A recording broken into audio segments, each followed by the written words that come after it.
Good morning everyone.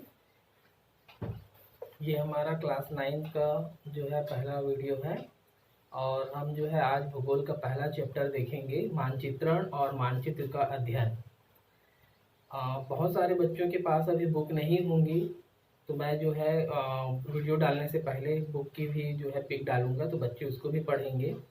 और जिन बच्चों के पास पुरानी किताबें होंगी या जो अपने दोस्त के पास से ले लिए होंगे, तो फिर और ये एक अच्छी बात होगी। ठीक है बच्चों, तो आप लोगों का पहला चैप्टर है मानचित्रण और मानचित्र का अध्ययन। ठीक है, जिसके अंतर्गत आता है दिशा। दिशा सभी को पता है कि मुख्य रूप से दिशाएं 4 होती हैं, जैसे कि मैंने बोर्ड पे बनाया हुआ है, देखेंगे। उत्तर, दक्षिण, पूर्व और पश्चिम। जब भी हम कभी मानचित्र पर या कॉपी पे दिशा दिखाते हैं तो सबसे ऊपर जो है हमको नॉर्थ लिखना होता है। ठीक है बच्चों, हमेशा जो है उत्तर दिशा ऊपर की ओर दिखाते हैं। आप लोगों ने देखा होगा कि सूर्य जब उदय होता है तो वो कौन सी दिशा होती है, सबको पता है, वो होती है पूर्व, और डूबता कहाँ पे है, पश्चिम में।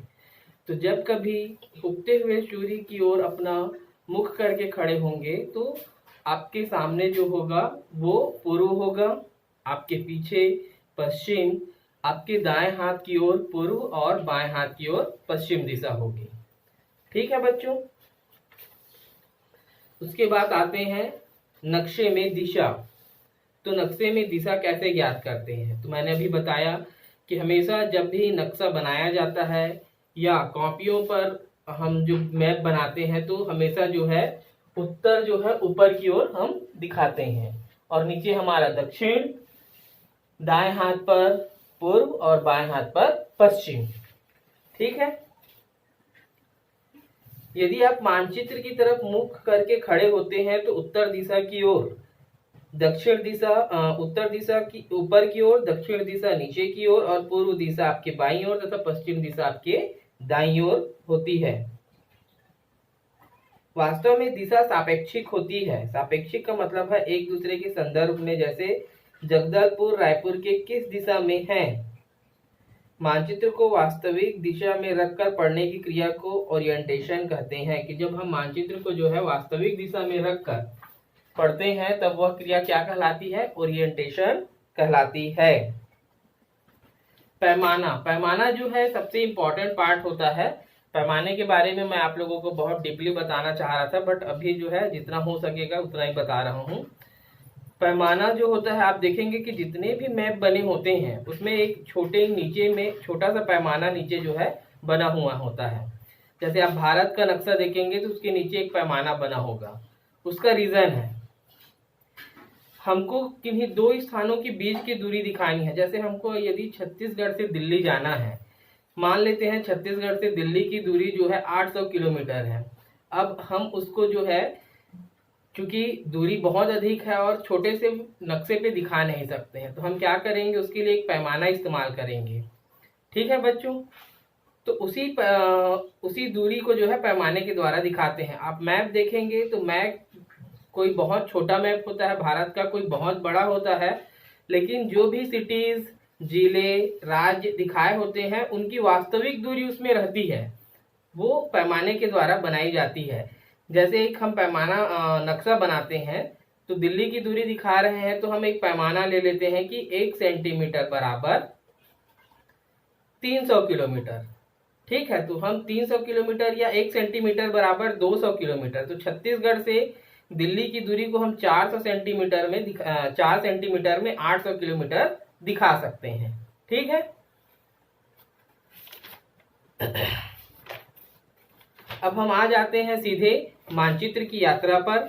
ठीक है, मानचित्र की यात्रा की मानचित्र आज जो हमको वास्तविक रूप से मानचित्र मिला हुआ है वो प्रारंभिक स्तर पे कैसे शुरुआत हुई थी उसकी, तो आज बुक रीडिंग करते हैं, इसके साथ साथ मैं बताते चलूंगा। ठीक है, सभी जिनके पास बुक है वो बुक देखें अपना।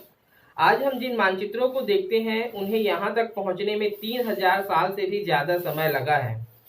मानव जाति प्रारंभ से ही मानचित्र बनाते आई है। आज का मानचित्र सुधरा हुआ, विकसित तथा वैज्ञानिक स्वरूप में दिखाई देता है। प्राचीनतम समय के मानचित्र आज के मानचित्रों की भांति नहीं थे, बल्कि वे रेखा चित्र थे। उनमें भूभाग का वर्णन तो चित्रों द्वारा किया जाता था, लेकिन उनमें पैमाना नहीं होता था। अभी हमने पैमाने के बारे में पढ़ा।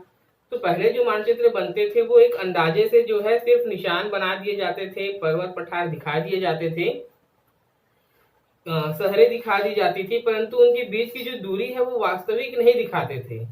लेकिन आज जो हमारा पैमाना बनता है, आज जो हमारा नक्शा बनता है, उसमें जो उनकी वास्तविक दूरी है उसको एक पैमाने के माध्यम से दिखाया जाता है। ठीक है। और आज हम जिस नक्शे का उपयोग करते हैं उसने 3000 साल की यात्रा की है। यह निश्चित है कि इतिहास में मनुष्य अपने ज्ञान का संवर्धन पृथ्वी के धरातल का भ्रमण करते हुए अवलोकन के आधार पर करता गया और साथ साथ मानचित्र भी विकसित होते गए। इसी प्रकार मानचित्र कला का विकास हुआ। ये तो यथार्थ सत्य है कि जिन भी नक्शों का निर्माण किया गया वो अंदाजे से नहीं किया गया है। लोगों ने संसार की यात्राएं की, उन यात्राओं के दौरान जो है उसका अवलोकन किया, अवलोकन करने के बाद ही जो है किसी मानचित्र का निर्माण किया गया। 3000 साल से भी पहले मिस्र वासियों ने सर्वप्रथम मानचित्र बनाए जिसमें नील नदी के आसपास के खेतों को दर्शाया गया था। अतः यह अंदाजा लगाया जा सकता है कि प्राचीनतम मानचित्र के स्वामित्व दर्शाने के उद्देश्य से तैयार किए गए थे। आजकल इस तरह के मानचित्र पटवारी के पास होता है जिसमें गांव के खेतों का मानचित्र या नक्शा होता है। इन मानचित्रों से यह पता चलता है कि कौन सी जमीन किसकी है। मानचित्रों में छोटे क्षेत्र को बड़ा और विस्तृत दिखाया जाता है ताकि भूमि के उपयोग का पता लग सके। ठीक है। आज से 3000 साल पहले जो है सर्वप्रथम मिस्र वासियों ने जो है एक नक्शा बनाया था। मिस्र की राजधानी काहिरा, मिस्र नील नदी के नाम से भी फेमस है, सभी जानते हैं। तो मिस्र में जो नील नदी के आसपास का जो खेत वाला क्षेत्र है उसको दिखाया गया था। इस नक्शे में उसको दिखाने का मुख्य उद्देश्य था कि वो जो जमीनें हैं वो हमारी स्वामित्व में है ना। ऐसे ही नक्शे आजकल जो है पटवारी के पास होते हैं। यदि आप कभी गए होंगे, विशेष करके बच्चे जो है अपने कास्ट सर्टिफिकेट के लिए जाते हैं, है ना, तो उनके पास भी एक रिकॉर्ड होता है जिसमें जमीनों की स्वामित्व की जानकारी होती है कि कौन सी जमीन किसके स्वामित्व में है और कौन सी जमीन का उपयोग किस चीज के लिए किया जा रहा है। उसमें उन जमीनों को जो है बड़े रूप में दिखाया जाता है ताकि उसके उपयोग का जो है वास्तविक पता चल सके।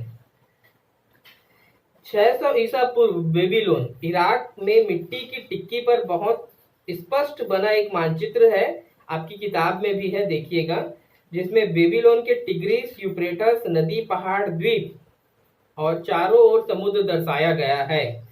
यदि उस समय की ज्ञात दुनिया थी जो उन लोगों ने देखी थी। यह मानचित्र दुनिया के सबसे पुराने मानचित्रों में से एक है। यह मानचित्र वर्तमान में ब्रिटिश संग्रहालय में रखा हुआ है।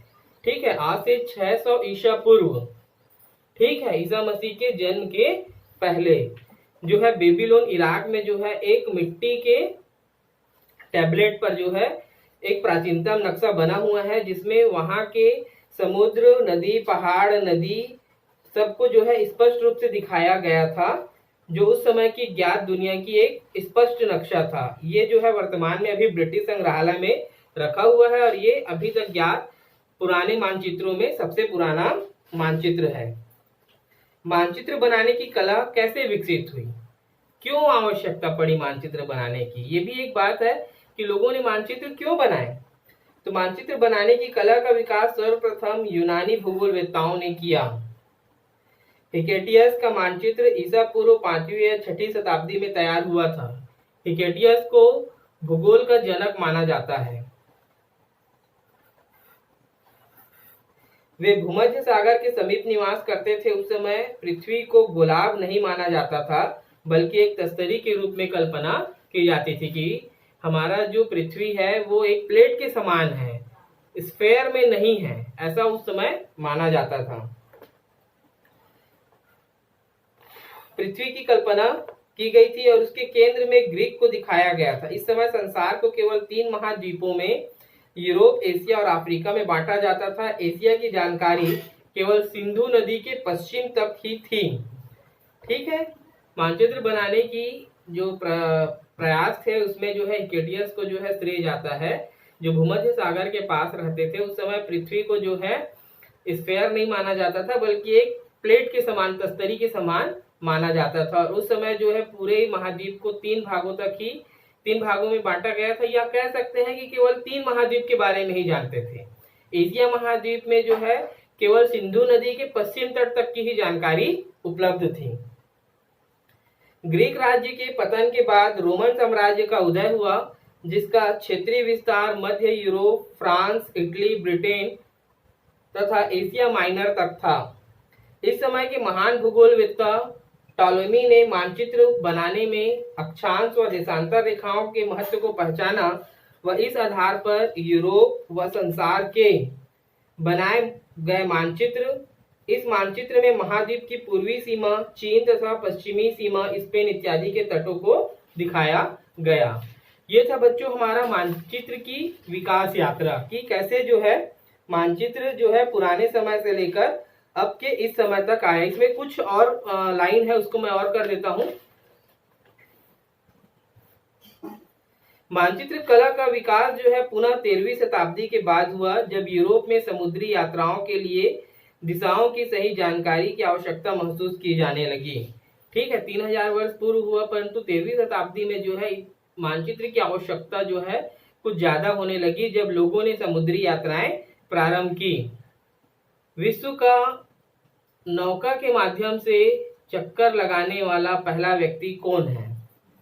तो वो व्यक्ति है मैगलेन, जिसने पूरे नौका से जो है संसार की यात्रा की है। इस समय प्रथम ग्लोब का भी निर्माण हुआ। इस समय Marco Polo, Columbus, Vasco da Gama, Ferdinand Magellan व कैप्टन कुक ने लंबी यात्राएं की और उस समय के महाद्वीप व महासागरों के ज्ञान को आगे बढ़ाया। और इनके यात्रा करने से ही जो है मानचित्र का जो है तेजी से विकास हुआ, क्योंकि जब इन्होंने यात्राएं की तब उस समय की स्थितियों का अवलोकन किया, जानकारी प्राप्त की। इसमें वास्को डी गामा, कोलंबस ऐसे महान नाविक थे जिन्होंने जो है महाद्वीपों की खोज की। ठीक है, इसके बारे में हम आगे पढ़ेंगे।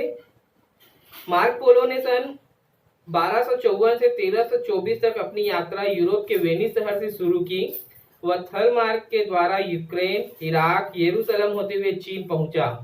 सन 1292 में मार्को पोलो समुद्र के रास्ते पूर्वी चीन से वियतनाम, मलय द्वीप, सुमात्रा, निकोबार द्वीप समूह, श्रीलंका तथा पश्चिमी तट तक पहुंचा। ये बच्चों हमारी थी मानचित्र की यात्रा। अब हम पढ़ेंगे कोलंबस के बारे में, जिन्होंने जो है अपनी यात्रा के द्वारा जो है नए द्वीपों की, नए स्थानों की खोज की।